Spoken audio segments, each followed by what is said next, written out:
दोस्तों, welcome back to my channel. आज मैं आपके साथ शेयर करने वाली हूँ एक चाइनीज़ सीरीज़ और ये कुछ हद तक डी एन टीम जैसा ही है। यहाँ पर भी हमें दो लड़कों के बीच की बॉन्डिंग दिखाई गई है।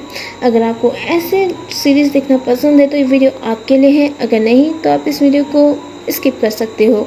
और एक बात, अगर आपने अभी तक मेरे चैनल को सब्सक्राइब नहीं किया है तो जल्द सब्सक्राइब कर दो यार, बहुत मेहनत लगती है एक वीडियो बनाने में, तो इतना तो कर ही सकते हो मेरे लिए। एक सब्सक्राइब कर दो, अपना लव मेरे लिए सेंड कर दो सब्सक्राइब कर। अब ज़्यादा बात नहीं करूँगी और एपिसोड 1 को एक्सप्लेन कर दूँगी। एपिसोड 1 की शुरुआत में कोई राजकुमार रुई का जिक्र कर रहा होता है। वो कहता है, क्या आपने कभी दानित्यो के बारे में सुना है? ये सभी कलाकृतियों में सबसे दिव्य है, इसकी शक्ति बेजोड़ है और इसमें असीमित क्षमताएं हैं। अब हमें कुछ लोगों को लड़ते हुए दिखाया जाता है। उनमें से एक होता है जनरल सुन चुन और दूसरा होता है जनरल फेंग यांग। वो दोनों उन सारे सैनिकों से लड़ रहे होते हैं। वो इंसान कंटिन्यू हमसे कहता है, पौराणिक कथा कहती है कि ये भी एक ताला है उस परमात्मा युक्त एक बड़ा खजाना खोलने के लिए, और जो कोई भी इसका मालिक होगा वो दुनिया को जीतने में सक्षम हो जाएगा। अतीत के सम्मानित शतक पर ये संभव नहीं हो सकते थे और ऐसे खजाने पर हाथ रखने का मौका उन सब ने गंवाया। अब जनरल सौ चुन एक सैनिक को मारकर नीचे गिरा देते हैं। वो सैनिक मरने से पहले कहता है, घुसपैठियों ने जनरल पे जैंग के घर पर आक्रमण किया है। चेनवे गार्ड्स, हमें आपकी सहायता की आवश्यकता है। और इतना कहते ही वो एक सिग्नल आसमान में छोड़ देता है और मर जाता है। दूसरी ओर उस सिग्नल को एक इंसान देख रहा होता है। और दोस्तों, ये इंसान और कोई नहीं, हमारे इस ड्रामे का फर्स्ट मेन लीड है जिसका नाम है लोंग याओ। लोंग याओ एक अपर रैंक का जिन्वे गार्ड है। लोंग याओ को जनरल साओ चुन और फेंग यांग भी देख लेते हैं और उसे देख के जनरल साओ चुन कहते हैं, जिन्वे गार्ड, और ये कह के वो दोनों वहाँ से चले जाते हैं। दूसरी तरफ हमें लोंग याओ को दिखाया जाता है जिसके पास एक बॉक्स जैसा कुछ होता है। उसके अंदर से वो एक जंजीर बाहर निकालता है जिसकी मदद से वो उस जगह पर पहुंचता है जहां पर जनरल सौ चुन और फेंग यांग ने उन सैनिकों को मारा था, जो कि जनरल पे जैंग का घर होता है। वहां पर पहुंचते ही लोंग याओ के पास एक इंसान आता है जिसका नाम ली यू होता है और वो लोअर रैंक का जिन्वे गार्ड होता है। ली यू लोंग याओ से कहता है, हम शाही गुप्त पुलिस हैं, फिर भी हमें इन रॉयल्टी के गंदगी को साफ करना होगा। लोंग याओ लियू से कहता है, क्योंकि हम पहले से ही यहाँ हैं, हम भी अच्छा काम कर सकते हैं, और इसी यहीं पे कट हो जाती है। नेक्स्ट सीन में हमें खाली बॉक्स को दिखाया जाता है और इसी के ठीक सामने लोंग याओ होता है। और उस खाली बॉक्स को देखते हुए लोंग याओ यहाँ पर सीरियस लगता है। तभी वहाँ पर ली यू आ जाता है और उस बॉक्स को देखता है जो अब बंद हो चुका होता है। उसमें ताइन तुआ लिखा होता है, जिसे देखकर ली यू हैरान होते हुए कहता है, ताइन तुआ। तभी वहाँ पर जनरल पे जैंग अपने बेटे के साथ आते हैं और गुस्से में चिल्लाते उन दोनों से पूछते हैं, घुसपैठिए कहाँ हैं? लोंग याओ कहता है, उनका इंतज़ाम हो चुका है। और हमें फ्लैशबैक दिखाया जाता है जहाँ पर ऑलरेडी लोंग याओ ने जनरल सौ चुन और जनरल फेंग लैंग को मार दिया होता है। फ्लैशबैक यहीं पे एंड हो जाता है। जनरल पे चैंग गुस्से में चिल्लाते हुए उन दोनों से कहते हैं, क्या उन्होंने किसी चीज़ पर हाथ रखा है? ये सुनते ही लोंग याओ आगे बढ़ता है और उनसे कहता है, जनरल पे जैंग, हम जिन्वे गार्ड्स हैं, हमारा काम महत्वपूर्ण अधिकारियों की रक्षा करना है। उनके और पास आता है, उनसे कहता है, हम भी अपने काम से काम रखते हैं, और ये कह के वहाँ से चला जाता है।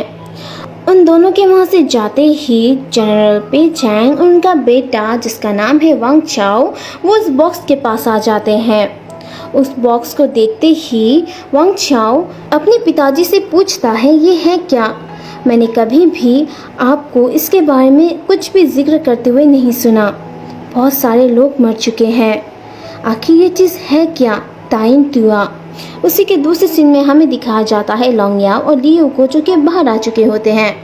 नेक्स्ट सीन में जनरल पे जैंग अपने बेटे वांग चाओ से कहता है, इस बॉक्स के अंदर दुनिया का सबसे अच्छा हथियार है और वो है ताइन तुआ। पिछले राजवंश ने 800,000 सैनिकों को बांटा था 94 खजाना जहाज़ों को बनाने के लिए, और 300 आड़ी कमान के घेराबंदी सभी जापानी साम्राज्यों को जीतने के लिए।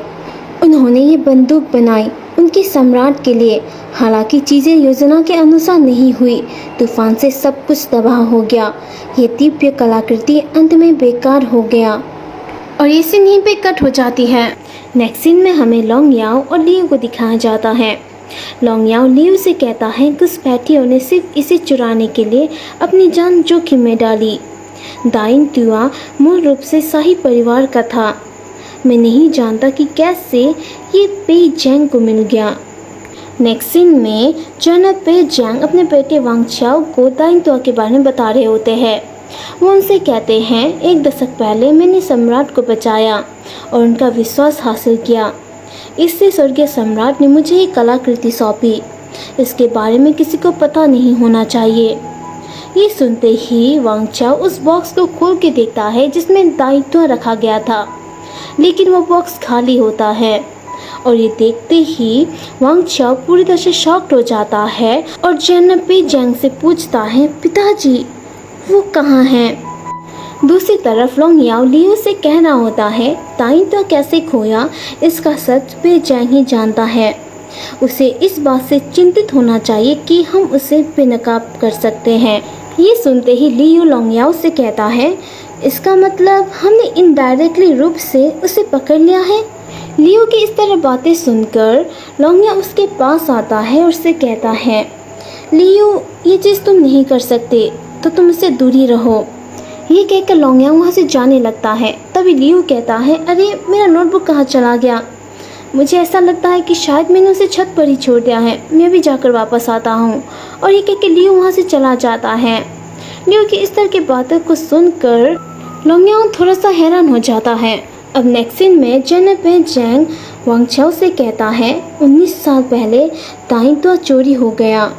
अगर किसी को इसके बारे में पता चल गया तो तुम और मैं जीवन भर जेल में सड़ते रहेंगे और इसी वजह से इतने सालों तक मैं चुप रहा।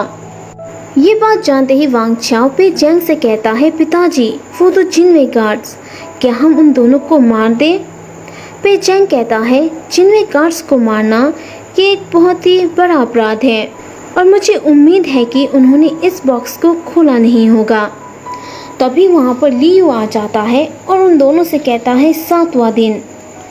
ये सुनते ही वो दोनों हैरानी से पीछे मुड़ के देखते हैं। लियो उन दोनों से कहता है जनरल गार्ड लियो ने जनरल पेई जैंग के घर पर 2 घुसपैठियों की हत्या कर दी और वो यहाँ दाइन तुआ के लिए आए थे। और ये सब कहते वक्त वो ये सारी बातें अपनी नोटबुक पर नोट कर रहा होता है। वो उन दोनों से कहता है दाइन तुआ जो कि अब गायब हो गया। ये सुनते ही वांग चाओ को गुस्सा आ जाता है और वो अपनी तलवार लियो पर पॉइंट कर देता है, जिसे देखते ही लियो उससे कहता है और ये मृत्युदंड है जनरल गार्ड को मारने के लिए। ये सुनते ही जनरल पेई जैंग अपने बेटे वांग चाओ को रोक देते हैं। लियो ये देखकर मुस्कुरा रहा होता है तो जनरल पेई जैंग लियो से कहते हैं मैं एक फौजी हूँ, मैं नहीं जानता कि तुम किस बारे में बात कर रहे हो, तुम बस अपने मन की बात कह रहे हो। ये सुनते ही लियो उनसे कहता है 1000 टेल्स। ये सुनते ही वांग चाओ मुंह बनाने लगता है तो जनरल पेई जैंग लियो से कहते हैं बस इतना ही? लियो उनसे कहता है इस महीने के लिए। जनरल पेई जैंग मैं ब्लैकमेल करने वालों में से नहीं हूँ, मैं इन पैसों को अपनी यात्रा के खर्च के रूप में मानूंगा। अगर कभी भी आपको मेरी सेवा की आवश्यकता हो तो मैं आसपास ही रहूँगा, मैं अपना बेस्ट दूंगा। ये सुनते ही जनरल पेई जैंग लियो से कहते हैं मेरी सेवा के अंतर्गत आने वाला एक जिनवे गार्ड, ये सच में चौंकाने वाला है। तुमने मुझे वाकई चौंका दिया। ये पैसा कुछ नहीं है, मैं तुम्हें इससे भी अच्छा दे सकता हूँ।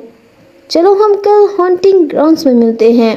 और जनरल पेई जैंग इतना कहते ही लियो मुस्कुराते हुए उनसे कहता है आपका शुक्रिया जनरल पेई जैंग। और इस समय पता चलता है कि लियो एक ईमानदार जिनवे गार्ड तो बिल्कुल भी नहीं है, क्योंकि कुछ पैसों के लिए ही वो सारे जिनवे गार्ड और लॉन्ग याओ को धोखा दे रहा है। नेक्स्ट सीन में अब हमें एक इंसान की लाश को दिखाया जाता है और दोस्तों ये लाश और किसी और की नहीं, लियू की होती है। यानी लियू को किसी ने मार दिया होता है और उसके ठीक सामने होता है हमारे इस सीरीज का सेकंड मेन लीड, जिसका नाम है सी जिंग याओ। सी जिंग याओ जो कि एक राजधानी का सिपाही है, वो लियू के लाश को ध्यान से देखता है और कहता है अजीब है। तो दूसरी ओर से कोर्ट मैजिस्ट्रेट जिनका नाम लियू जीफू है, वो सी जिंग से कहते हैं क्या अजीब है, ये हॉन्टिंग ग्राउंड्स है और ऐसा हादसा यहाँ पर होना सामान्य है। जिनकी सारी बातें दूसरी ओर से जिनवे गार्ड के शेफ जिनका नाम जी है वो भी सुन रहे होते हैं। अब सी जिंग याओ लियू के लाश में लगे हुए उस चोटों के निशान को देखने लगता है। दूसरी ओर कोर्ट मैजिस्ट्रेट जिन्हें मैं जीफू के बुलाऊंगी, वो एक इंसान को अपने पास बुलाते हैं और उसे कुछ सामान लेते हैं और जी जिंग याओ के पास जाते हैं और उसे वो दिखाते हुए कहते हैं देखो, कल यहाँ 100 से भी ज्यादा लोग शिकार करने आए थे, यहाँ छानबीन करने के लिए कोई भी ताज़ा सबूत नहीं है। और ये सारी बात जिनवे गार्ड के शेफ जी भी सुन रहे होते हैं, जिसे सुनकर यहाँ पर वो जीफू को कुछ इशारा करता है। जीफू थोड़ा सा घबरा जाता है और सी जिंग याओ से कहता है और जो मरा है ना वो एक जिनवे गार्ड है और हम पूरी कोशिश करेंगे उस हत्यारे को पकड़ने के लिए जिनवे गार्ड जी के लिए। अब सी जिंग याओ को दिखाना चाहता है जो कि लियू के लाश में लगे हुए उस चोट के निशान को चेक कर रहा होता है, उस पर अपनी उंगली घुसाकर। इसे देखते ही वहां खड़े हुए कुछ लोग अनवेल फील करते हैं। सी जिंग याओ उन सबसे कहता है इतना चौड़ा तीर, ये तो आमतौर पर हिरन या भालू का शिकार करने के लिए उपयोग किया जाता है, क्योंकि ये इंसान के शरीर पर छेद कर देता है। इतने घने जंगल में आखिर ये तीर आया कैसे? तभी वो सोच में पड़ जाता है और एक इंसान को अपनी ओर बुलाता है और वो दोनों उस लाश को उठाते हैं। सी जिंग याओ उस इंसान से कहता है मेरी ओर बढ़ो और वो लियू के लाश को उठाकर सी जिंग याओ की ओर बढ़ता है। जैसे ही लियू की लाश सही पोजीशन में आ जाती है, सी जिंग याओ गैस करने लगता है कि आखिर वो तीर आगे उसे लगी कैसे और उसके घाव को फिर से चेक करने लगता है। अब सी जिंग याओ इमेजिन करता है कि वो तीर तेजी से लियू की ओर बढ़ रही होगी और लियू भी बहुत ही तेजी से भाग रहा होगा और पीछे से वो तीर तेजी से आकर लियू को लग जाती है, जिसकी वजह से उसकी वहीं पर मौके पर मौत हो जाती है। और ये सब इमेजिन करने के बाद उसे पता चल जाता है कि लियू की मौत हुई कैसे, और ये जानते ही वो मुस्कुराता है। सी जिंग याओ अब इंसान से कहता है कि वो लियू की लाश को नीचे रख दे। दूसरी ओर से जिनवे गार्ड के शेफ जी भी लियू की लाश को देखते हुए उनसे कहते हैं लियू एक जिनवे गार्ड था, इसलिए हम इस मामले में कुछ नहीं कर सकते, लेकिन तुम लोग कर सकते हो। जिनकी बात सुनते ही जीफू शेफ जी से कहता है आप बेफिक्र रहिए शेफ जी, सी जिंग याओ हमारा सबसे अच्छा राजनीतिक सिपाही है और आज तक ऐसा कोई भी मामला नहीं है जो कि उसने हैंडल नहीं किया है, और मैं पक्का हूँ कि उसने पहले से ही अपने दिमाग में इस मामले को लेकर सलूशन सोच लिया होगा।